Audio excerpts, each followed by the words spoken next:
హరే కృష్ణ, అందరికీ వెల్కమ్. ఈరోజు మనం శ్రీమద్ భాగవతం 10వ స్కందంలో 65వ అధ్యాయం మొదలు పెట్టుకుందాం. 64 అధ్యాయాలు కంప్లీట్ చేసుకున్నాం. మనం నృగమహారాజు యొక్క శాప విమోచనం చూసాము. శ్రీకృష్ణ భగవానుడు నృగమహారాజు ఊసరవల్లి రూపంలో ఉంటే శాప విమోచనం చేయడం, నృగమహారాజు పూర్వజన్మ చరిత్ర మొత్తం కూడా తెలియజేయడం, ఆ తర్వాత శ్రీకృష్ణ భగవానుడు ఉపదేశాలు ఇవ్వడం. ఎలాంటి పరిస్థితి ఏర్పడుతుంది ఒకవేళ కనుక మనం బ్రాహ్మణులకు సంబంధించినటువంటి దాన్ని అనుభవించాలి అనేటువంటి కనుక ప్రయత్నం చేస్తే దానివల్ల ఆ, పరిణామాలు ఎలా ఉండబోతున్నాయి అనేటువంటి విషయాన్ని మనకి చాలా గంభీరంగా కృష్ణుడు తెలియచేయడం అనేటువంటి జరిగింది. కాబట్టి సో బ్రాహ్మణులు అయిన దాని మీద కూడా మనము ఆశపడకూడదు. వాళ్ళది ఒకవేళ అది మనం దానం చేసింది అయినా, లేదు అని అంటే అది ఎవరైనా దానం చేసింది అయినా, ఒక్కసారి బ్రాహ్మణుడి చేతికి వెళ్ళింది అని అంటే అది బ్రాహ్మణుడి యొక్క సొత్తు. దాన్ని మళ్ళీ తిరిగి మనం అనుభవించాలి అని అనుకోవడం అనేటువంటిది ఘోరమైనటువంటి అపరాధం. దానివల్ల మనము పతనం చెందుతాము అనేటువంటి విషయం నృగ మహారాజు చరిత్ర ద్వారా మనం తెలుసుకోవడం అనేటువంటిది జరిగింది. ఇక 65వ అధ్యాయం బలరాముడు బృందావనాన్ని దర్శించటం. చాలా రోజులు అయిపోయింది. బృందావనం నుంచి శ్రీకృష్ణుడు మధురకు వచ్చారు. మధుర నుంచి ద్వారక వెళ్ళారు. 16,108 మంది భార్యలను పొందారు. ఆ తర్వాత ఒక్కొక్క భార్య నుంచి 10 మంది పుత్రులను కన్నారు. ఇంకా పుత్రులకు కూడా వివాహం అయిపోయింది. మనవాళ్ళు కలిగారు. మనవాళ్ళలో కూడా ఒకళ్ళ వివాహం జరిగింది. ఎవరి వివాహం జరిగింది?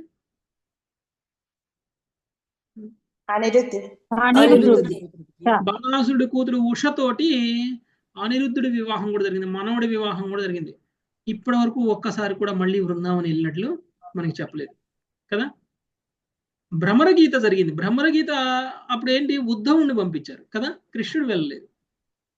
భ్రమరగీత మనం ఎందుకు చెప్పుకున్నామంటే ఉద్ధవుణ్ణి శ్రీకృష్ణుడు తన యొక్క రిప్రజెంటేటివ్గా బృందావనానికి పంపిస్తే గోపికలందరూ కూడా శ్రీకృష్ణుడి మీద కోపంతో భ్రమరగీత పాడారు కదా. భ్రమరగీత కృష్ణుడిని తిట్టడం, కృష్ణుడిని మందలించడం, ఆ తర్వాత కృష్ణుడిని కీర్తించడం, 3 రకాలుగా కూడా భ్రమరగీత మొత్తం కూడా మనం విన్నాం.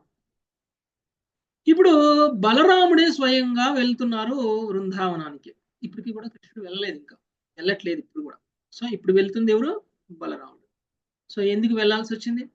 బలరాముడు బృందావనానికి వెళ్ళి ఏం చేశారు అనేటువంటి విషయం మనము ఈరోజు చూద్దాం. 65వ అధ్యాయం. ఓకే, రామారావు ప్రభుజీ చదువుతారా సమ్మరీ?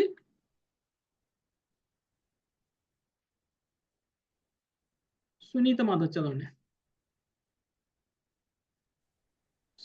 బలరాముడు బృందావనమును దర్శించుట. బలరాముడు గోకులమునకు వెడలుట, గోపికలతో కలిసి విహరించుట, యమునా నదిని లాగుట అనే విషయములు ఈ అధ్యాయమును వర్ణింపబడినవి. ఒకనాడు బలరాముడు తన బంధుమిత్రులను చూచుటకు గోకులమునకు పోయెను. అతడు అతడికి చేరినప్పుడు చాలా కాలం నుండి తీవ్రమగు చింతతోనున్న వృద్ధ గోపికలు, శ్రీకృష్ణుని తల్లిదండ్రులైన నందయశోదరు అతనిని ఆలింగనం చేసుకుని ఆశీర్వదించిరి. పూజనీయులకు పెద్దలందరికీ బలరాముడు వయస్సు, స్నేహము, కుటుంబ సంబంధమును అనుసరించి తగిన ఆదర సత్కారములను కావించెను. గోకుల వాసులు బలరాముడు పరస్పరం కుశలమును విచారించిరి. పిదప బలరాముడు విశ్రాంతి తీసుకొనెను. కొంత తడవు పిదప గోపికలు బలరాముని చెంతకు వచ్చి కృష్ణుని కుశలమును గురించి అడిగిరి.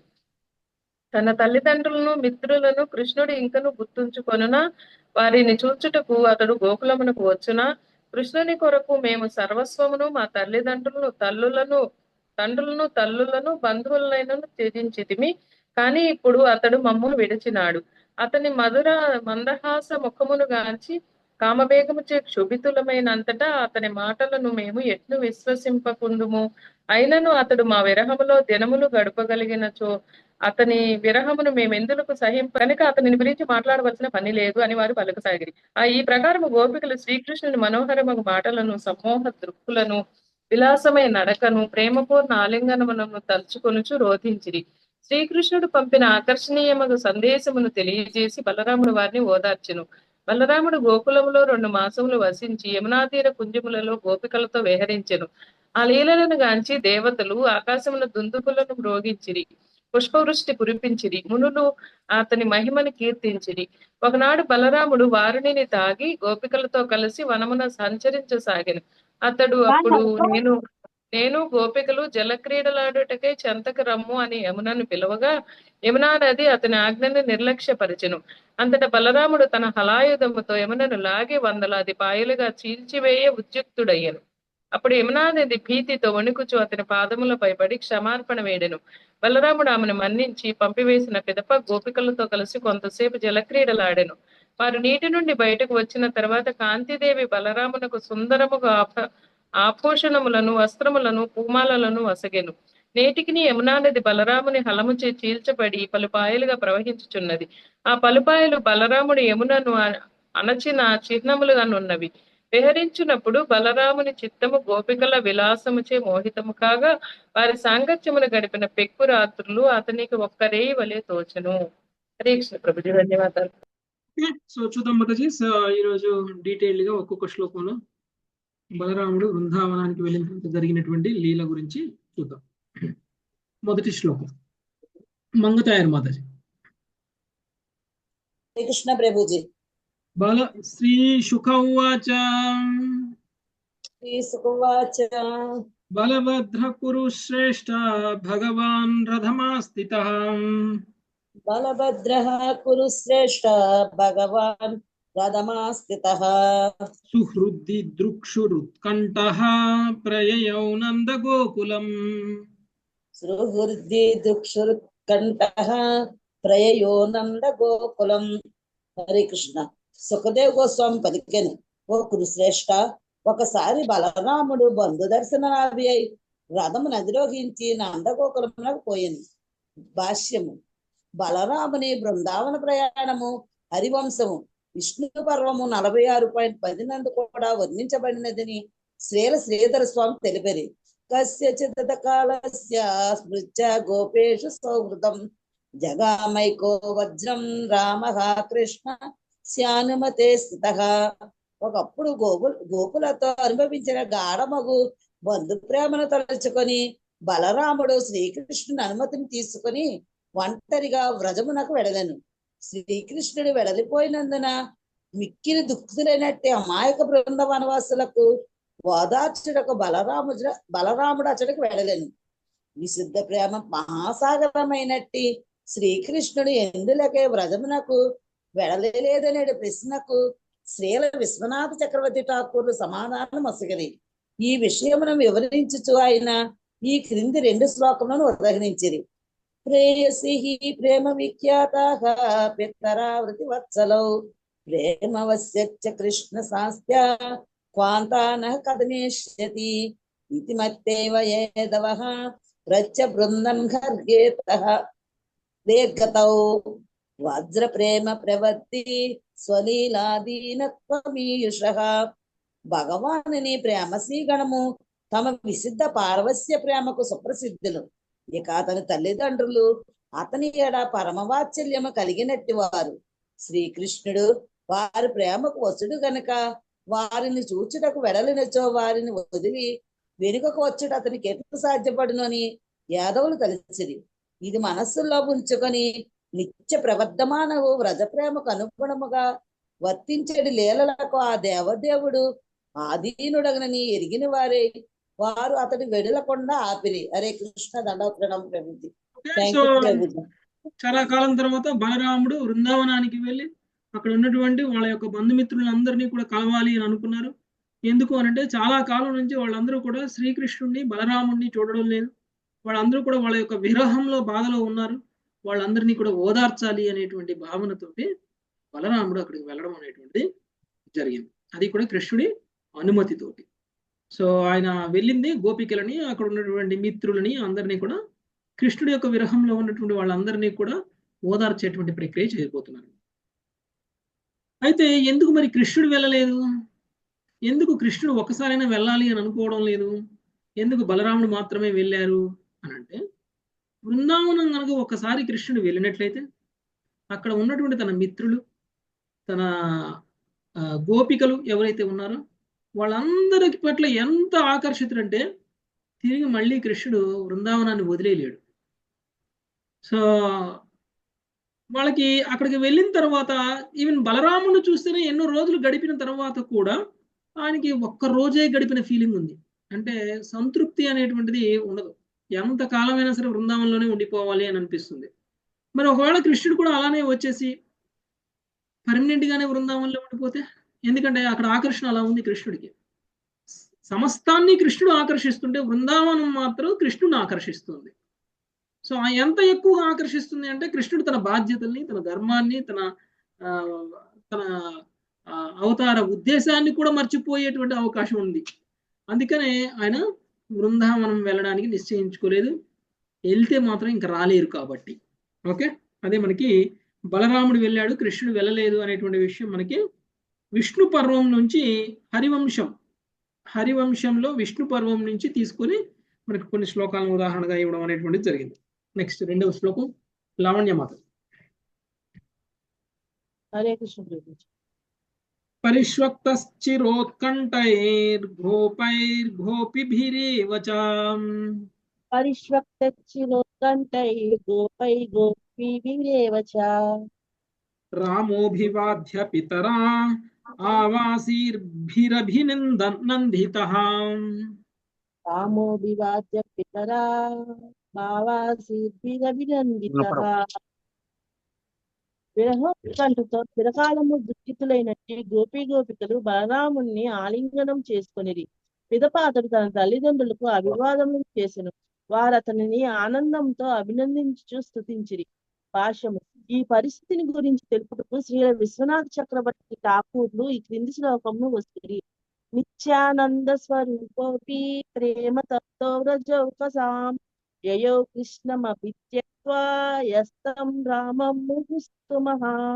బలరాముణ్ణి పదే పదే స్తుతించదముగాక తాను నిత్యానంద స్వరూపుడైనను వ్రజవాసుల పట్ల తనకు గల ప్రేమ చే అతడు వేదనకు గురై కృష్ణుణ్ణి విడవవలసి వచ్చినను వారిని చూచుటకు వెడలను. హరే కృష్ణ ప్రభు. గోపికల పరిస్థితి, బృందావన వాసుల పరిస్థితి, బలరాముడి పరిస్థితికి ఏమీ తేడా లేదు. అందుకనే బలరాముడు కృష్ణుడితో ఉంటున్నాడు కాబట్టి సరిపోయింది. లేదు అని అంటే గోపికల పరిస్థితిలోనే బలరాముడు కూడా ఉండేవాడు. గోపికలు ఏ విధంగా అయితే కృష్ణుని వదిలేసి విరహభావంలో ఉన్నారో అదే విరహభావన కృష్ణుడిని చూడకపోతే గనక బలరాముడికి కూడా ఒక్క క్షణం కూడా ఉండలేదు. అదే విరహభావన ఆయన కూడా పొందుతారు. కానీ అలాంటి విరహభావాన్ని కూడా తట్టుకొని కృష్ణుణ్ణి వదిలేసి బలరాముడు వెళ్తున్నప్పటికీ బలవంతంగానే జరిగింది ఇది. ఎందుకు అంటే తప్పనిసరి పరిస్థితుల్లో కృష్ణుని వదిలేయాల్సినటువంటి పరిస్థితి బలరాముడికి కూడా ఇష్టం లేదు. కృష్ణుని వదిలేసి బృందావనానికి వెళ్ళిపోయి బృందావన వాసులతో కొంతకాలం గడపడము అనేటువంటి. కానీ ఎందుకు తప్పనిసరి పరిస్థితి అంటే గోపికల యొక్క పరిస్థితి, వాళ్ళ విరహభావంలో ఉన్నారు, వాళ్ళని ఓదార్చటము అనేటువంటిది చాలా అవసరము అని అనుకున్నారు కాబట్టి ఆయన వెళ్ళడం అనేటువంటి జరిగింది. ఎప్పుడైతే ఆయన బృందావనానికి వెళ్ళిపోయారో గోపికలు అందరూ కూడా కృష్ణుడు వచ్చినటువంటి ఆనందాన్ని వాళ్ళు కూడా పొందారు. సో అక్కడ వచ్చింది బలరాముడు అయినా కానీ బలరాముడు కృష్ణుడికి ప్రతినిధి కాబట్టి బలరాముడిని చూసి వాళ్ళు కూడా ఉద్విగ్నులయ్యారు, వాళ్ళు కూడా భావావేశానికి లోనయ్యారు. వాళ్ళందరూ కూడా వచ్చి బలరాముడిని ఆలింగనం చేసుకోవడం, తరువాత బలరాముడు వాళ్ళ తల్లిదండ్రులు నందుడికి, యశోదామాతకి నమస్కారాలు తెలియచేయటం, ఆ తర్వాత వాళ్ళందరినీ కూడా గోపికలందరినీ కూడా అభినందించడం అనేటువంటిది ఆయన చేశారు. నెక్స్ట్ మూడవ శ్లోకం సుజాత. హరే కృష్ణ ప్రభుజీ. రామారావు ప్రభు చదవండి. చిరం నః పాహి దాశార్హ సానుజో జగదీశ్వరః చిరం నః పాహి దశార్ధః సానుజో జగదీశ్వరః ఇత్యారోప్యాంకమాలింగ్య నేత్రై నిశిచతుర్జలై ఇత్యారోప్యాంకమాలింగ్య నేత్రై శిశుచతుర్లై. హరే కృష్ణ. నంద యశోదులు ప్రార్థించిరి, ఓ దశార్హ వంశజుడా, ఓ జగదీశ్వర, నీవు నీ అనుజుడకు శ్రీకృష్ణుడు మమ్ము సదా కాపాడుగాక. ఈ రీతిగా పలికి వారు తమ అంకముపై బలరాముని కూర్చుండబెట్టుకొని ఆలింగనము చేసుకున్న వారై కన్నీటితో అతన్ని తడిపిరి. భాష్యము. శ్రీల జీవగోస్వామి ఈ శ్లోకముని ఈ విధంగా వ్యాఖ్యానించిరి. నీవు నీ అనుజుడు మమ్ము కాపాడుగాక అని నంద యశోదులు బలరాముని ప్రార్థించిరి. ఆ విధంగా వారు అతడు జ్యేష్ఠ సోదరులనే విషయములకు గౌరవమునిచ్చిరి. అతన్ని తమ పుత్రునిగా ఎంత భావించిరో కూడా వారు కనబడితే. Hare Krishna Prabhuji, thank you. ఒకే సమయంలో వాత్సల్య ప్రేమని చూపించారు, అదే సమయంలో వాళ్ళు దాసి అంటే సేవక ప్రేమను కూడా చూపించడం అనేటువంటి జరిగింది. ఎలా అంటే ఎప్పుడైతే నంద యశోదలు బలరాముడిని చూసారో బలరాముడికి ఇవ్వాల్సినటువంటి గౌరవాన్ని కూడా ఇచ్చేశారు. బలరాముడు కృష్ణుడి కంటే కూడా పెద్దవాడు, ఆయన కృష్ణుడితో సమానమైనటువంటి విధంగా కీర్తించడం అనేటువంటి జరిగింది. ఈవెన్ గోపికలు కూడా ఇందాక శ్లోకంలో చూస్తే కీర్తించారు బలరాముణ్ణి. జగదీశ్వర అనేటువంటి పదంతో నంద యశోదలు కూడా పిలుస్తున్నారు. నువ్వు నీతో పాటు నీ సోదరుడు ఎవరైతే ఉన్నారో కృష్ణుడు, మీరిద్దరూ కూడా మమ్మల్ని ఎప్పుడు కూడా కాపాడుతూ ఉంటారు. ఆ రీతిగా వాళ్ళు బలరాముణ్ణి కీర్తించటము, తరువాత ఆయన్ని వాళ్ళ యొక్క అంకము మీద తమ అంకంపై బలరాముని కూర్చోబెట్టుకొని ఆలింగనం చేసుకొని వాళ్ళు కన్నీటితో ఆయన్ని తడిపేసేయటం అనేటువంటి జరిగింది. అంటే చాలా విరహంలో ఉన్నారు ఇంతకాలం. ఓకే, ఒక్కసారిగా బలరాముడిని చూసేసరికి వాళ్ళందరూ కూడా ఆనంద బాష్పాలు అనమాట. అవన్నీ ఆ కన్నీళ్లతోటే బలరాముడు నడిచిపోతున్నాడు. నెక్స్ట్ ఇందుమతి మదది.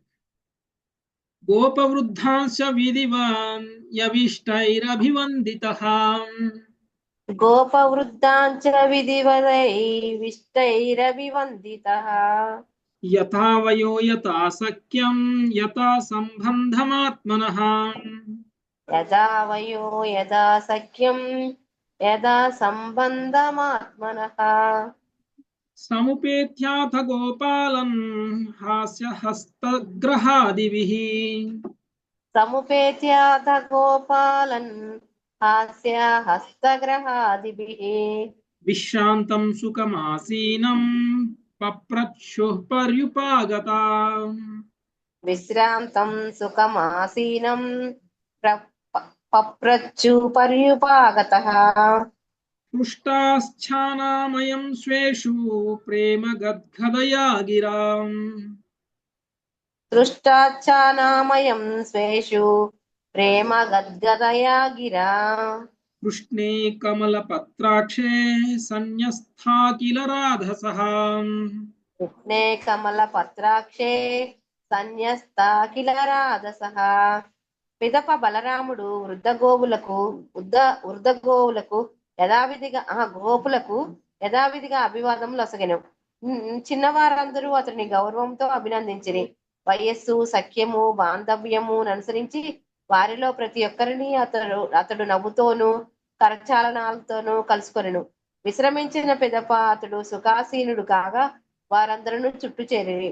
కమల పత్రాక్షుడగు శ్రీకృష్ణునికే సర్వస్వమును అంకితం కావించినట్టి ఆ గోపాలురు బలరాముని ఎడ గల ప్రేమచే గద్గద కంఠులై ద్వారక యందు తమ బంధువుల క్షేమ సమాచారములు అడిగిరి. అతడును గోపాలుల క్షేమ సమాచారములు అడిగాను. హరే కృష్ణ ప్రభు. ఓకే, సో బలరాముడు అక్కడ ఉన్నటువంటి వాళ్ళందరినీ కూడా కలవడం అనేటువంటి జరిగింది. ఒక్కొక్కరితో ఒక్కొక్క రకమైనటువంటి సంబంధం ఉంది. కొంతమంది మిత్రులు, కొంతమంది ఆయన కంటే చిన్నవాళ్ళు, కొంతమంది ఆయన కంటే పెద్దవాళ్ళు, కొంతమంది వృద్ధులు, వీళ్ళందరూ ఉన్నారు. వాళ్ళందరితోటి బలరామునికి ఎలాంటి సంబంధం ఉందో ఆ సంబంధానికి అనుగుణంగా వాళ్ళందరినీ కూడా పలకరించడం అనేటువంటిది జరిగింది. కొంతమంది నవ్వుతూ, కొంతమందిని కరచాలనం చేస్తూ, కొంతమందిని ఆలింగనం చేసుకుంటూ, కొంతమందికి నమస్కారాలు తెలియచేస్తూ, కొంతమందికి ఆశీర్వాదాలు ఇస్తూ, కొంతమందికి ప్రేమగా మాట్లాడుతూ, ఇలా వాళ్ళ సంబంధానికి అనుగుణంగా ఆయన వాళ్ళందరినీ కూడా పలకరించడం అనేటువంటిది జరిగింది. ఇక అక్కడ ఉన్నటువంటి బంధువులందరి యొక్క క్షేమ సమాచారాలు తెలుసుకోవాలి. అందరూ కూడా కృష్ణుడి యొక్క, బలరాముడి యొక్క క్షేమ సమాచారాలను కూడా తెలుసుకున్నారు. ఇదంతా ఎప్పుడు జరిగింది? ఆయన ఎప్పుడైతే విశ్రమించడానికి ఆయన కూర్చున్నారో అప్పుడు వాళ్ళందరూ కూడా ఆయన చుట్టూ గుమికూడడం, ఆ తర్వాత వాళ్ళందరూ కూడా క్షేమ సమాచారాలు తెలుసుకోవడం అనేటువంటిది జరిగింది. నెక్స్ట్ 7వ శ్లోకం. సుజాత మాత. తచ్చిన్నో బంధవా రామా సర్వే కుశలమాసతే. తచ్చిన్నో బాంధవ రామ సర్వే కుశలమాసతే. తచ్చిస్మరథనో రామా యూయం ధారసుతాన్వితా. తచ్చిస్మరథనో రామ యూయం ధారసుతాన్వితా. గోపాలురు పలికిరి, ఓ రామ, మన బంధువులందరూ కుశలముగానున్నారా? రామ, భార్యాపుత్రులతో ఉన్నట్టు మీరందరూ ఇంకనూ మమ్మ తలంచుతున్నారా? హరే కృష్ణ ప్రభుజీ. దండ ప్రభు. ఓ రామ అంటే బలరాముడు ఉద్దేశించి, మన బంధువులందరూ కుశలంగా ఉన్నారా? భార్యాపుత్రులతో ఉన్నటువంటి మీరందరూ ఇంకనూ మమ్మల్ని తలుచుతున్నారా? అంటే ఒకప్పుడు అంటే మేము మీ క్లోజ్ ఫ్రెండ్స్, ఓకే, ఇప్పుడు మీకు మా గురించి ఆలోచించే అంత టైం ఉంటది అని ఎందుకు అనుకోవట్లేదు అంటే మీకు ఆల్రెడీ మీ బంధాలు ఉన్నాయి, మీ భార్యలు, మీ పుత్రులు, మీ యొక్క ఫ్యామిలీ ఇవన్నీ ఏర్పడినాయి కాబట్టి ఇప్పటికీ మీరు మమ్మల్ని తలుస్తున్నారా అని వీళ్ళందరూ కూడా బలరాముని ఉద్దేశించి అడుగుతున్నారు. నెక్స్ట్ 8వ శ్లోకం మంజులత మాతాజీ. హరే కృష్ణ ప్రభుజీ. దిష్ట్యా కంసో హతః పాపో దిష్ట్యా ముక్తా సుహృజ్జనా. దిష్ట్యా కంసో హతః పాపో దిష్ట్యా ముక్తా సుహృజనాః. నిహత్యా నిర్జిత్య రీపూన్ దిష్ట్యా దుర్గం సమాశ్రితాం. నిహత్యా నిర్జిత్యం రిపూన్ దిష్ట్యా దుర్గం సమాశ్రితా. పాపియగు కంసుడు వధింపబడి మన ప్రియ బంధువులందరూ విముక్తులగుట మన అదృష్టము. మన బంధువులు తమ శత్రువులను జయించి మహాదుర్గములో పూర్తి రక్షణమును పొందుట కూడా మన అదృష్టమే. హరే కృష్ణ ప్రభుజీ, ధన్యవాదాలు. కంసుడిని వధించేసి మన ప్రియ బంధువులందరూ విముక్తులగుట మన అదృష్టము. కృష్ణుడు ఇంతకు ముందు కంసుడిని చంపేశారు, దానివల్ల వీళ్ళ బంధుమిత్రులే కదా అక్కడ ఉన్నటువంటి వాళ్ళందరూ కూడా. ఇక్కడ మధురలో ఉన్నటువంటి వాళ్ళందరూ కూడా వీళ్ళ బంధుమిత్రులే కాబట్టి వాళ్ళందరికీ కూడా ఎంతో అదృష్టాన్ని కలుగజేశాడు కృష్ణుడు. మన బంధువులు తమ శత్రువులను జయించి మహాదుర్గంలో పూర్తి రక్షణను పొందుట కూడా మన అదృష్టమే.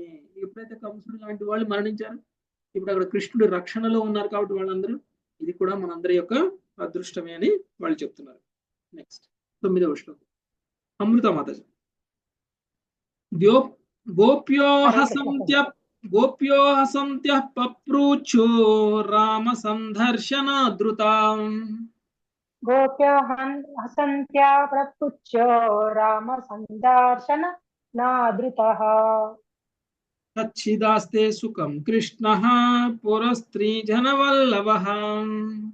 సచ్చిదాస్తే సుఖం కృష్ణ పురదస్త్రీ జనవల్లభ. హరే కృష్ణ ప్రభుజీ. సుఖదేవ గోస్వామి పలికెను, బలరాముని సందర్శనముచే ఆదరింపబడిన వారై గోపికలు నవ్వుచు పురశ్రీ జన వల్లభుడగు శ్రీకృష్ణుడు సుఖముగా ఉన్నాడా అని అతనిని అడిగిరి. భాష్యము. శ్రీకృష్ణుని ప్రియురాండ్లు తమ ప్రియతముని వివాహముతో తీవ్రమగు దుఃఖమును అనుభవించుచుండిరి కనుక దివ్యోన్మాదముతో నవ్వుచుండిరని ఆచార్యులు పలికిరి. తన అనుజుడగు శ్రీకృష్ణుని ఏడ వారికి గల మహాత్రేయమగు బలరాముడు గంభీరముగా ఆదరించెను. ఆ విధముగా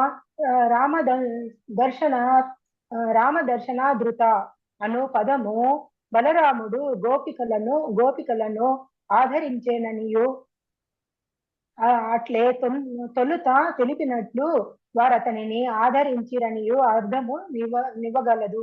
హరే కృష్ణ ప్రభుజీ. అక్కడ ఉన్నటువంటి గోపికలు అందరూ కూడా బలరాముడిని దర్శనం చేసుకున్న తర్వాత కృష్ణుడి గురించి అడగడం స్టార్ట్ చేశారు. పురస్త్రీ జన వల్లభుడుకు శ్రీకృష్ణుడు సుఖముగా ఉన్నాడా? పురస్త్రీ జన వల్లభుడు, పురస్త్రీలతోటి ఆయన ఉన్నటువంటి శ్రీకృష్ణుడు సుఖంగా ఉన్నారా అనేటువంటి విషయాన్ని ఆయన అడగడం అనేటువంటి జరిగింది. ఇది అడిగినప్పుడు యాక్చువల్గా వాళ్ళు నవ్వుతూ అడిగారట.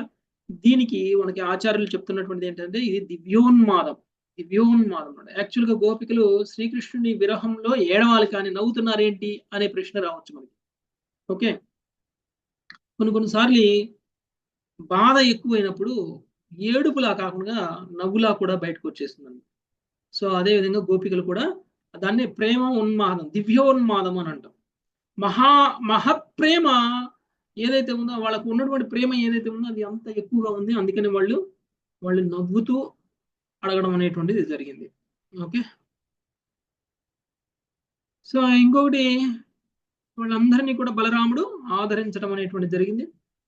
బలరాముని కూడా వాళ్ళందరూ కూడా ఆదరించడం అనేటువంటిది జరిగింది. నెక్స్ట్ 10వ శ్లోకం ఉమాదేవి మాతాజీ. కచ్చిత్ స్మరతి వా బంధూన్ పితరం మాతరం చ సహా కచ్చిత్ మతసి నా బంధూన్ పితరం మాతరం చ సహా అప్యసౌ మాతరం ద్రష్టుం సకృదప్యాగమిష్యతి అప్యసౌ మాతరం ద్రష్టుం సకృదప్యాగమిష్యతి అపి వా స్మరతే స్మాకం అనుసేవాం మహాభుజః అపి వా స్మరతే స్మాకం మనుసేవాం మహాభుజః.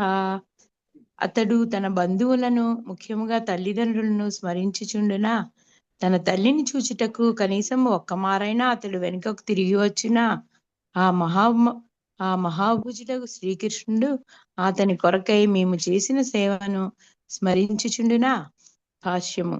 పూలదండలను గ్రుచ్చుట, నేర్పుగా సుగంధ లేపనములను అలదుట, పుష్పదళములతో విసనకరలను శయ్యలను ఛత్రములను తయారు చేయుట ద్వారా గోపికలు శ్రీకృష్ణుని సేవించుచుండిరని శ్రీల విశ్వనాథ చక్రవర్తి ఠాకూరులు వ్యాఖ్యానించిరి. ఈ సరళమగు ప్రేమ కార్యముల ద్వారా వారు దేవదేవునికి మహోన్నతముగా సేవనర్చిరి. హరే కృష్ణ. వాళ్ళందరూ కూడా వాళ్ళ యొక్క బంధంతో శ్రీకృష్ణుడికి ఆల్రెడీ సేవ చేయడం అనేది. కృష్ణుడికి నందుడు యశోద కూడా సేవ చేశారు తల్లిదండ్రుల స్థానంలో. గోపికల స్థానంలో అక్కడ ఉన్నటువంటి గోపికలందరూ కూడా ప్రియురాళ్ల స్థానంలో ఉండి సేవ చేయడం అనేటువంటిది జరిగింది. మిత్రులందరూ కూడా వాళ్ళ స్థాయిలో కృష్ణుడికి సేవ చేయడం అనేటువంటిది జరిగింది. అయితే ఇంత సేవ చేసినట్టు తల్లిదండ్రులు ఆయన స్మరిస్తూ ఉన్నాడా? తర్వాత కనీసం ఒక్కసారైనా సరే తిరిగి వస్తాడా? తల్లిదండ్రుల్ని చూడడానికి, మమ్మల్ని చూడడానికి రాకపోయారు, కనీసంగా తల్లిదండ్రులను చూడడానికైనా ఆయన తిరిగి వస్తారా? శ్రీకృష్ణుడు కొరకై మేము చేసినటువంటి సేవలన్నీ ఆయన గుర్తుంచుకుంటున్నాడా? ఎందుకు ఇన్ని రకాల సేవలు చేశారు శ్రీకృష్ణుడికి వీళ్ళందరూ కూడా, ఇవన్నీ కూడా ఆయన మర్చిపోలేదు కదా అని వాళ్ళు కన్ఫర్మ్ చేసుకుంటున్నారు బలరాముడి ద్వారా. నెక్స్ట్ సునీత మాతాజీ.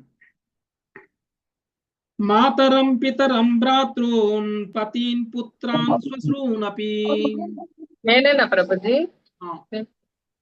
మాతరం పితరం భ్రాతృన్ పతీన్ పుత్రాన్ శ్వశ్రూనపి యదర్దే జహి మాదాశార్హ దుస్త్యజాన్ స్వజనాన్ ప్రభో.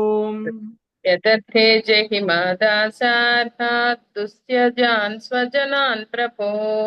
తాన సద్య పరిత్యజ్య గతః సంచిన్న సౌహృదః. తానః సద్యః పరిత్యజ్య గతః సంచిన్న సౌహృదః. కథం ను దాదృశం స్త్రీభిర్న శ్రద్ధీయేత భాషితం. కథం ను తాదృశం స్త్రీభిః న శ్రద్ధీయేత భాషితం. భావము. ఓ దాశర్హ వంశజుడా, కృష్ణుని కొరకు మేము విడవరానట్టి స్వజనులైన మా తల్లులను, తండ్రులను, సోదరులను, భర్తలను, పుత్రులను, అక్కచెల్లెళ్లను విడిచితిమి. కాని ప్రభు ఇప్పుడు అతడు మాతో గల సమస్తముకు ప్రేమ బంధములను తెంపుకుని అకస్మాత్తుగా మమ్ము విడిచి వెడలినాడు. అయినను ఏ స్త్రీ అతని వాగ్దానములను విశ్వసింపకుండును. హరే కృష్ణ ప్రభుజీ. ధన్యవాదాలు. సో ఇప్పటిదాకా మనం అనుకోవచ్చు ఏంటి వీళ్ళు చేసినటువంటి సేవ అని. అంత సేవ చేసినటువంటి వాళ్ళు కృష్ణుడు స్మరిస్తున్నాడా లేడా అని వాళ్ళు ఎందుకు అడుగుతున్నారు? అంత సేవ చేశాం మేము, ఎందుకంటే ఇప్పుడు కృష్ణుడి చుట్టూ కూడా తిరిగేటువంటి వాళ్ళు ఉన్నారు, ఆయనకి అనేక మంది భార్యలు ఉన్నారు, పిల్లలు ఉన్నారు, మనవాళ్ళు ఉన్నారు. వీళ్ళందరి వ్యవహారంలో కృష్ణుడు మమ్మల్ని ఎక్కడ గుర్తుపెట్టుకుంటున్నాడో లేదో, గుర్తొస్తున్నామా మేము లేదా అనేటువంటి విషయాన్ని అడుగుతున్నారు. నిజానికైతే అంతమంది అక్కడ ఉన్నా కానీ కృష్ణుడు అర్ధరాత్రి కాడ ఒక్కసారి ఏడుస్తూ ఉంటాడు బృందావన వాసులు గుర్తొచ్చి. ఓకే, ఈ బృందావన వాసులతో ఆయన చేసినటువంటి లీలలన్నింటినీ గుర్తు తెచ్చుకుని ఒక్కసారి వాళ్ళందరి పేర్లు పెట్టి పిలుస్తూ ఏడుస్తూ ఉంటాడు అన్నమాట. అందుకనే 16,108 మంది భార్యలకు కూడా అనుమానం వచ్చింది, మేము ఇంత ప్రేమను ఇస్తుంటే ఎందుకు కృష్ణుడు ఇంకా ఏడుస్తున్నాడు? అంతకంటే ప్రేమనిచ్చినటువంటి వాళ్ళు ఎవరున్నారు? ఎవరి కోసం ఆయన ఏడుస్తున్నాడు? బృందావనంలో ఎవరున్నారు? బృందావన వాసుల ప్రేమకు ఆయన ఎందుకు అంత ఇదైపోతున్నారు అని చెప్పేసి ఆ భార్యలందరికీ కూడా డౌట్ వచ్చింది. సో తర్వాత రోహిణి మాతను అడిగి వాళ్ళు బృందావన లీలన్నిటినీ కూడా తెలుసుకోవడం అనేటువంటిది జరిగింది. అంటే కృష్ణుడు మర్చిపోలేదు అనేటువంటి విషయం మనం అందరం కూడా అర్థం చేసుకోవాలి. కృష్ణుడు ఎప్పుడూ కూడా బృందావన వాసులందరినీ కూడా స్మరిస్తూనే ఉంటాడు. ఆయన తనకి ఎంతో ఇష్టం బృందావనం వెళ్ళడం, ఎంతో ఇష్టం బృందావన వాసులను కలవడం. కానీ అంత ఇష్టమైనా సరే తన బాధ్యతలు నెరవేర్చడం కోసం బృందావన వాసులు ఆయన బాధ్యతకి అడ్డం కాకూడదు అని చెప్పేసి తిరిగి ఆయన బృందావనం వెళ్లకుండా ఉన్నారు. ఒక్కసారి బృందావనం వెళ్ళారంటే మళ్ళీ ఆయన తిరిగి ద్వారక రాలేరు. అందుకని ఆయన వెళ్ళలేదన్నమాట. ఓకే, సో కృష్ణుడు కోసం మేము చేయలేనటువంటి త్యాగం లేదు. అన్ని రకాల త్యాగాలు చేశారు. స్వజనులని, మా తల్లిదండ్రులని, తండ్రులని, సోదరులని, భర్తలని, పిల్లలని, అక్క చెల్లెలని అందరినీ విడిచేసి మరీ కృష్ణుడికి సేవ చేసేసాం మేము. ఓకే, ఇప్పుడు మాత్రం ఆయన మాత్రం మమ్మల్ని విడిచేసి, మేము అందరినీ విడిచి ఆయన దగ్గరికి వస్తే ఆయన మమ్మల్ని విడిచేసి వెళ్ళిపోయాడు. ఆయన మమ్మల్ని విడిచేసి మాతోటి ఉన్నటువంటి ప్రేమ బంధాన్ని తెంపుకొని మమ్మల్ని విడిచేసి వెళ్ళిపోయారు. అయినా సరే, అలా వెళ్ళిపోయినా సరే కృష్ణుడి మీద వాళ్ళకి ఎంత విశ్వాసం ఉంటుందో వాళ్ళు ఇక్కడ చెప్తున్నారు. అయినా సరే ఏ స్త్రీ అయినా సరే ఆయన వాగ్దానాన్ని ఎలా విశ్వసింపకుండా ఉంటుంది అనేటువంటి విషయాన్ని వాళ్ళు చెప్తున్నారు. అంటే ఇప్పటికీ కూడా కృష్ణుడి మీద ప్రేమ పోలేదు, ఇప్పటికీ కూడా కృష్ణుడి మీద ప్రేమ అలానే ఉంది. ఓకే, ఆ విషయం మనకి ఇక్కడ అర్థమవుతుంది. నెక్స్ట్ 13వ రోజా మాతాజీ. హరే కృష్ణ. కథం ను గృహ్ణంత్యనవస్థితాత్మనో కథం ను గృహ్ణత్యనవస్థితాత్మనో వచ కృతజ్ఞస్య బుధా పురా స్త్రియః వచ కృతజ్ఞస్య భూతా పురస్త్రియా గృహ్ణంతి వైచిత్రకథస్య సుందరాం గృహ్ణంతి వైచిత్రకథస్య సుందరః స్మితావలోకో స్వసితస్మరాతురాం స్మితావలోకోచ్ఛ్వసితస్మరాతురః. అస్థిరచితుడు ఇంతటి కృతజ్ఞుడు అయిన వాని మాటలను తెలివిగల పురవనితలు ఎట్లు విశ్వసించెదరు? అతడు ఎంతో విచిత్రంగా సంభాషించును కనుకను అట్లే అతని సుందర స్మిత దృక్కులు వారిని కామంతులను చేయును కనుక వారు అతనిని తప్పక విశ్వసించుదురు. భాష్యము. కొందరు గోపికలు ఈ శ్లోకము యొక్క మొదటి 2 పాదములను పలుకగా ఇతరులు మిగిలిన 2 పాదములను పలికిరని శ్రీధర స్వామి వ్యాఖ్యానించిరి. హరే కృష్ణ ప్రభు. ఈ శ్లోకం ఏదైతే ఉందో ఈ శ్లోకంలో ఉన్నటువంటి 4 లైన్లలో కొంతమంది గోపికలు 2 లైన్లు, ఇంకొంతమంది గోపికలు 2 లైన్లు. అంటే ఒకే గోపిక మాట్లాడినటువంటి మాట కాదు, ఇవి అందరు గోపికలు కలిసి మాట్లాడినటువంటి మాట. అస్థిర చిత్తుడు ఇంతటి కృతజ్ఞుడు అయినటువంటి ఆ మాటలు తెలివిగల పురవనితులు ఎట్లు విశ్వసించెదరు? మమ్మల్ని అందరూ మోసం చేసినటువంటి శ్రీకృష్ణుడు మాటల్ని పురవనితులు ఎలా విశ్వసిస్తున్నారు అని చెప్పేసి అని అడుగుతున్నారు. అస్థిర చిత్తుడు, కృష్ణుడు అస్థిర చిత్తుడు, ఆయన చిత్తం స్థిరంగా ఉండదన్నమాట. కాసేపు బృందావన వనితలతోటి ప్రేమలో ఉంటాడు, ఆ తర్వాత వాళ్ళని వదిలేసి వెళ్ళిపోతాడు. అంటే మనసులో వాళ్ళ మీద ఉన్నటువంటి ఆ భావం ఏదైతే ఉందో అది కాన్స్టెంట్ గా ఎప్పుడు ఒకలాగా లేదు అని వాళ్ళు అనుకుంటున్నారు. అందుకని ఆయన అస్థిర చిత్తుడు అని అంటున్నారు. కృతజ్ఞుడు అంటే మేము ఇంత సేవ చేస్తే మమ్మల్ని వదిలేసి వెళ్ళిపోయారు, మేము ఇంతమందిని వదిలేసి వస్తే ఆయన మమ్మల్ని వదిలేసి వెళ్ళిపోయారు. అందుకనే ఆయన కృతజ్ఞుడు అని అంటున్నారు. ఆయన మాటలు ఎవరైనా తెలివిగల వనితలు విశ్వసిస్తారా? అక్కడ ఉన్నటువంటి తెలివిగల వనితలు ఎలా విశ్వసిస్తున్నారు? అతడు ఎంతో విచిత్రంగా సంభాషించును కనుకను అట్లే అతని సుందర స్మిత దృక్కులు వారిని కామాతులను చేయును కనుకను వారు అతన్ని తప్పక విశ్వసిస్తారు. ఎందుకు విశ్వసిస్తారు అని అంటే ఆయన మాటలు అలా ఉంటాయి. మాట్లాడితే ఎవరైనా సరే సమ్మోహనానికి గురి అవ్వాల్సిందే. ఆయన చూస్తే ఎవరైనా సరే మోహింపబడాల్సిందే. అందుకనే ఆయన అబద్ధం చెప్తున్నా నమ్మేస్తారు, ఆయన మోసం చేస్తున్నా కానీ ఆయన్ని విశ్వసిస్తారు. సో కృష్ణుడి యొక్క గొప్పతనం అది అనమాట. సో మేమందరం అలానే మోసపోయాము అని చెప్పేసి అట్లనే అక్కడ ఉన్నటువంటి బృందావన ద్వారకలో ఉన్నటువంటి వనితలు కూడా అలానే మోసపోతారు ఆయనతోటి, అయినా సరే ఆయన్ని అలానే విశ్వసిస్తారు అలానే అని చెప్పేసి వాళ్ళు చెప్తున్నారు. ఓకే, ఇక ఇక్కడ వరకు గోపికలు మాట్లాడడం అనేటువంటిది అయిపోయింది వచ్చినటువంటి బలరాముడితోటి. ఇక ఇప్పుడు గోపికలతోటి బలరాముడు మాట్లాడతాడు. ఓకే, రేపు చూద్దాం మాతాజీ గోపికలతోటి బలరాముడు ఏం మాట్లాడుతున్నాడు. Thank you very much. వంచాకల్పతరుభ్యశ్చ కృపా సింధుభ్యో కృపా చ సింధుభ్యో పతితానాం పావనేభ్యో వైష్ణవేభ్యో నమో నమో నమః. నమః. హరే హరే కృష్ణ కృష్ణ హరే హరే కృష్ణ కృష్ణ హరే కృష్ణ కృష్ణ కృష్ణ హరే హరే హరే హరే రామ హరే హరే రామ రామ హరే రామ రామ రామ రామ హరే హరే హరే హరే. Hare Krishna Hare Prabhuji thank you Prabhuji. హరే రామ కృష్ణ. రామ హరే హరే హరే హరే కృష్ణ. కృష్ణ ప్రభుజీ దండాలు. హరే